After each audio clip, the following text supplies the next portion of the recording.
Welcome to Speak Your Mind by Climobilize. My guest for this session is Kari Vierimaa. Kari is a former journalist, newsroom leader, and now communications and issues management consultant with KPW Communications. He works with several environmental NGOs and Indigenous-led groups who are advocating for the government to do more to address the climate crisis. He previously worked at CTV, CBC, and Global News, both at the local and national level. Kari, it's great to have you with us today. Great to be here. In this session, Kari will be speaking about why has declaring climate emergencies mostly failed to create meaningful change. So, Kari, let's start right there. Why is declaring a climate emergency so ineffective? I don't think declaring the emergency was the ineffective part. It was the fact that the media and members of the public didn't then hold those same levels of government accountable for when they declared a climate emergency. You know, it's like saying the roof on your house is on fire, but then you don't call 911 to get the fire department there, or you don't get a hose out and try and douse the flames yourself. Like, it's just one of those declarative statements that has no meaning per se, other than just you screaming from the rooftops that there's an emergency. And so that's the really big problem here. And, you know, you look at the role of government. There's been such a lack of really meaningful policy to address the climate crisis. There's also a real big challenge around the lack of affordable options. And you're starting to really see this. The federal government rolled out a climate mitigation program a few years ago that was meant to be a 5-year program, and it ran out of money in 2 years. That goes to show you that the cost of inaction is significantly higher than the cost of acting. But in the world of having long lines for hospital emergency rooms, crumbling infrastructure, the cost of housing, other affordability pressures, it's regularly competing with all these other acute short-term issues. But as we've seen in the last 5 years in particular, the cost of inaction is dramatically more expensive than the cost to begin actually addressing the climate crisis and beginning to transition our economy and our society to be a carbon neutral future. Right. So, I mean, it's great to have someone who is an expert in media relations. So let me ask you very specifically. The narrative is so important, and people are their actions are driven by what they hear and how it's orchestrated for them. Um, so, what are your thoughts on how the media covers the climate crisis? Um, and you have experiences being a journalist helping to shape the news of the day. So I'd love to hear your perspective on how those two, as the consumer and the producer of that news, how does that get dealt with in the newsroom? Well, it's gone a lot better in the last 5 years. I think the reality is when you have, and I'll give you an example from when I was assigning the National. The town of Lytton one day was the hottest city in the world, and then the next day it burnt to the ground. That doesn't happen every day. And I think connecting the dots is asking ourselves, well, why did this happen? Forest fires themselves are not uncommon in this country, but it's the intensity of the forest fires that we've seen shifted over the last few years. And so the media has been doing a much better job of connecting the dots when we do have these natural disasters. But the problem is the lack of consistent coverage of climate-related files. An example of an article that just came out the day that we're recording this, it talks about how the forest fire season could be even worse in this upcoming year than it was last year. So it talks about the fact that there are well over 100 zombie fires actively burning in BC over the winter. It talks about what we need to do for adaptation and mitigation. But nowhere in the article actually talks about the fact that, well, maybe we need to look at ramping up our response to climate change to ensure that we don't have a record-breaking year in 2025, 2026, 2027, 2028, and keep going upward. And so that's the really big challenge there. There's one really good example that I want to show, because this really illustrates the challenge that I think the media has in really conveying the urgency of the climate crisis. Last year was the first year that the Environment Commissioner declared that Canada was at risk of not hitting its 2030 climate targets, and then thus putting 2050's net zero climate target at risk. A year went by, little effort was put into actually moving the needle on it. And then we had the Environment Commissioner come out with another report saying it's even more dire because now we've lost a year to be able to get us to hit those 2030 and 2050 targets. Last year, when that revelation was made, got a pretty big national pickup across broadcast, radio, and print. This year, even though it's arguably even more acute, it got very little national news pickup. And, you know, the argument you'll hear is, well, it's not new. The Environment Commissioner is saying the same thing as last year. While on the surface that's the case, you're missing out the nuance of it, which is at some point the Environment Commissioner will say, it's too late, we're not going to make it. And it's holding the government accountable at the fact that there hasn't been actions. Now, I'll give the federal government some credit here. Since that Environment Commission report, there's been some movement on moving forward with production caps and emission caps, at least starting those discussions. But the reality is far more needs to be done. And as I mentioned before, the cost of adaptation and mitigation to climate change is significantly more expensive than moving the economy towards a carbon neutral future. And the reality is, for every overpass in town that is destroyed by climate change, it takes years to rebuild them, whereas all it takes is one wicked storm or one wicked fire that could wipe out billions of dollars of infrastructure in less than 48 hours. Right. And when that infrastructure goes, so does the ability to fill the grocery stores with food.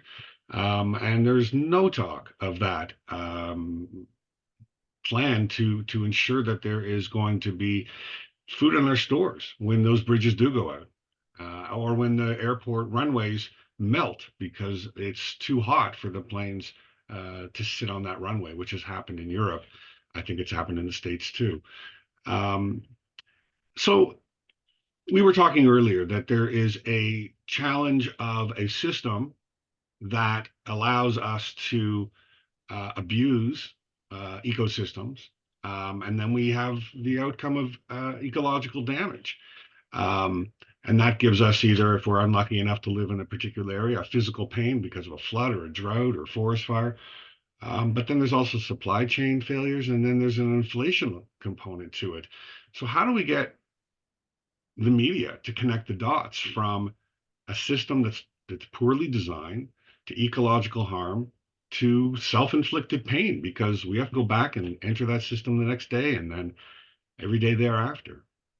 How do we get them to connect those? And I'd even extend it further that it's not just the media, even governments. A lot of my clients are focused on, supporting the passing of CAFA, which is a piece of legislation before the Senate that would actually force financial flows, so your insurance, your pension plans, your banks, to really look at the costs and the liabilities around their investment decisions. You know, an insurance company is a great example, and you're starting to see this in the United States. The same insurance companies that are backing oil and gas projects are now losing tens of billions of dollars on home insurance in places like California and Florida, to the point now where they're then pulling out of providing home insurance in those states. That's the reality. And I think, Brad, you characterized it so well, that the impacts of climate change extend well beyond a historic snowfall or a historic rainfall or a historic fire or a historic hurricane. Historic until the next one 6 months later, of course. It's the interconnectivity of our economy, which we saw during COVID and that we are seeing through the pandemic. You know, one of the big concerns when we saw the atmospheric river that separated the lower mainland of BC from the rest of Canada was a real concern around food security. And if you look at crops, etc., there were a number of stories done by news outlets last year about concerns around what happens if we have 2 droughts in a row in Western Canada and how that will impact not only food security, but also the economy of the agricultural sector in both those provinces.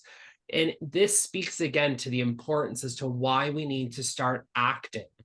And I will give some credit just to circle back to my earlier question. There are 2 particular meteorologists at 2 large news organizations in North America that do a really good job of connecting the dots, at least as it relates to the weather pieces. Joanna Wagstaff at CBC and Ginger Z at ABC in the United States.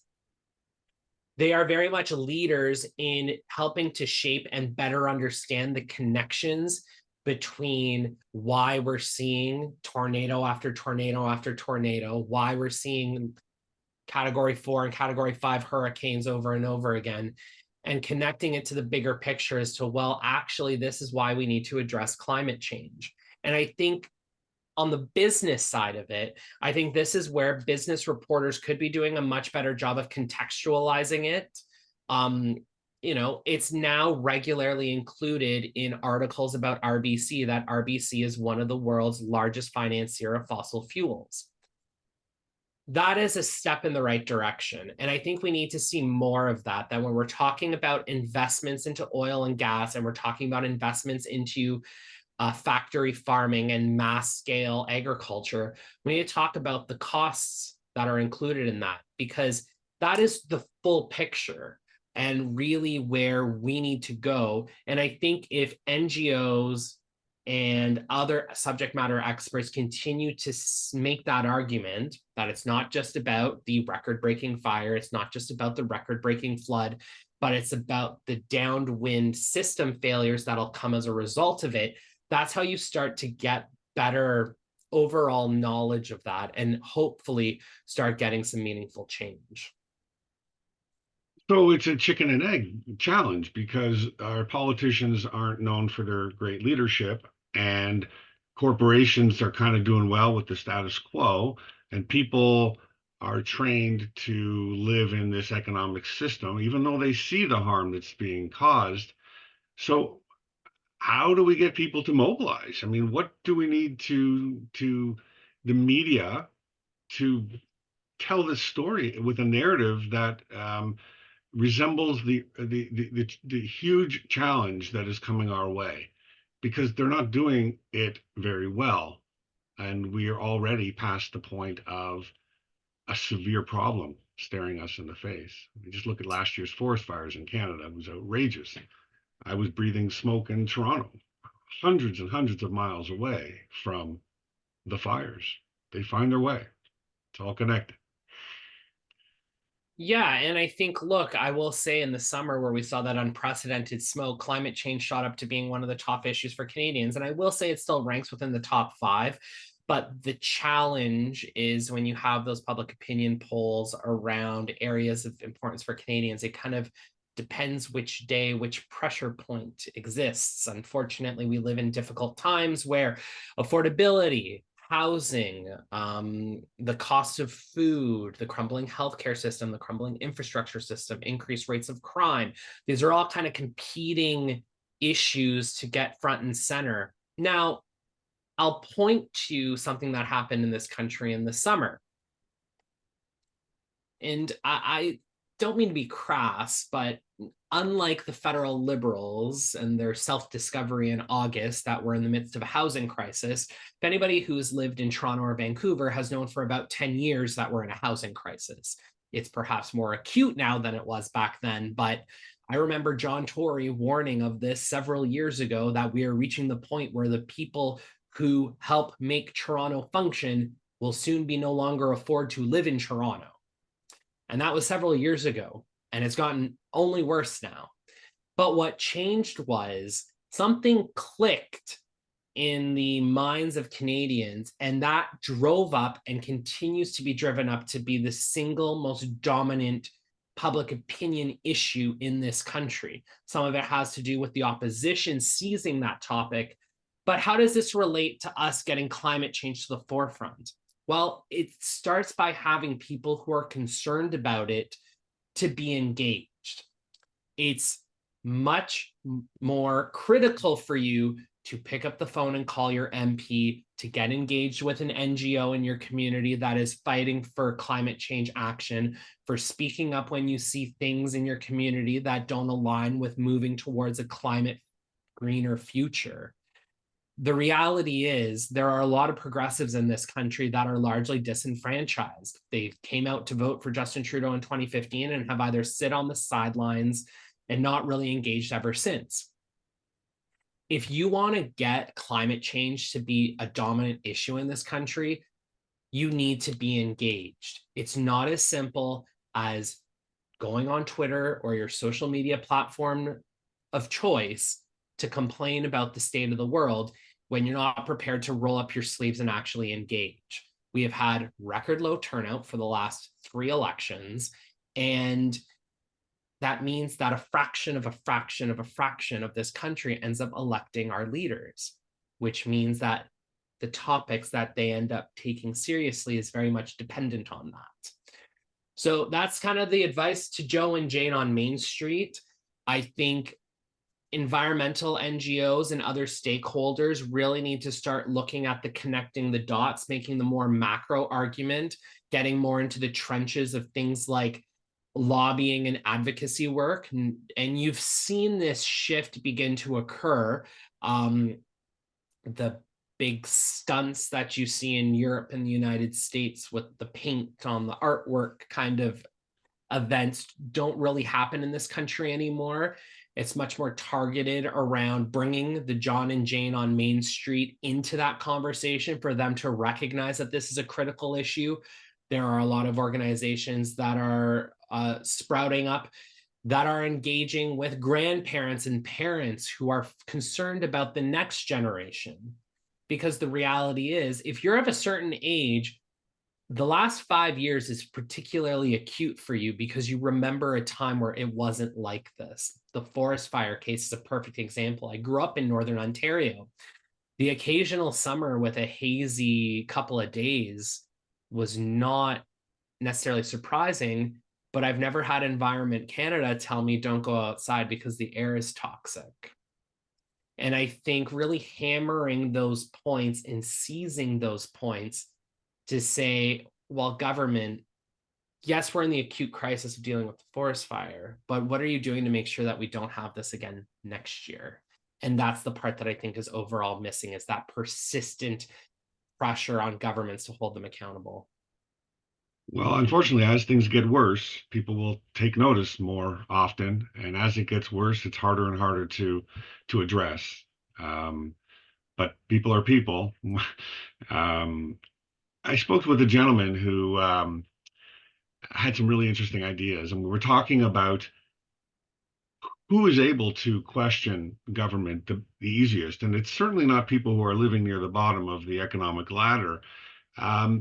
He said that without a universal basic income of some kind to protect people, they don't have the option to say no to a lot of the things that are happening to them.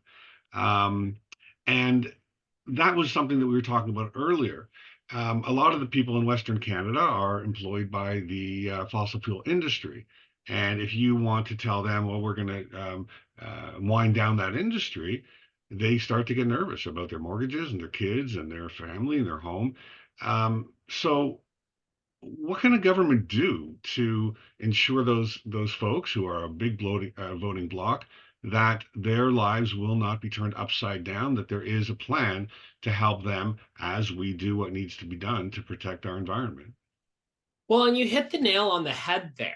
This is the fundamental challenge of really addressing climate change from the government perspective is there is a cost, as we discussed earlier, and it means that it will cost people potentially depending on what you do. So then what are those mitigation measures that governments could put in place? During the 2008, 2009 recession in Ontario, Dalton McGuinty's Liberal government put in something called Second Career, which was dramatically successful. It paid for people to go back to school in priority trades and other industries to help fill the gaps in the economy as their jobs were largely eliminated. There's no question that a program like that needs to absolutely be an important piece of this puzzle as you see industries either fully wind down or at the minimum transition where they might not need as many workers. And making sure that we're providing economic development opportunities to not only create jobs, because I think this is another piece when we talk about jobs. If you replace a $150,000 a year job with a $70,000 a year job, you're not doing any better. So it's about creating those economic development opportunities to get not just any kind of work, but high skilled, high grade, high paying work. And then making sure you're connecting labor force A, who is impacted by climate mitigation measures, with the available opportunities in a different sector, and making sure that the retraining opportunities are available for them. And I think that's the big challenge here. And you saw that from the rhetoric from Alberta's premier. Take Danielle Smith at face value, whether she's talking about EV cars or talking about the workforce in Alberta. She is largely echoing the concerns of the people who elected her. And the car one is a perfect example. You know, I grew up in rural Ontario with no public transit, and there is no way to get from point A to point B without a vehicle.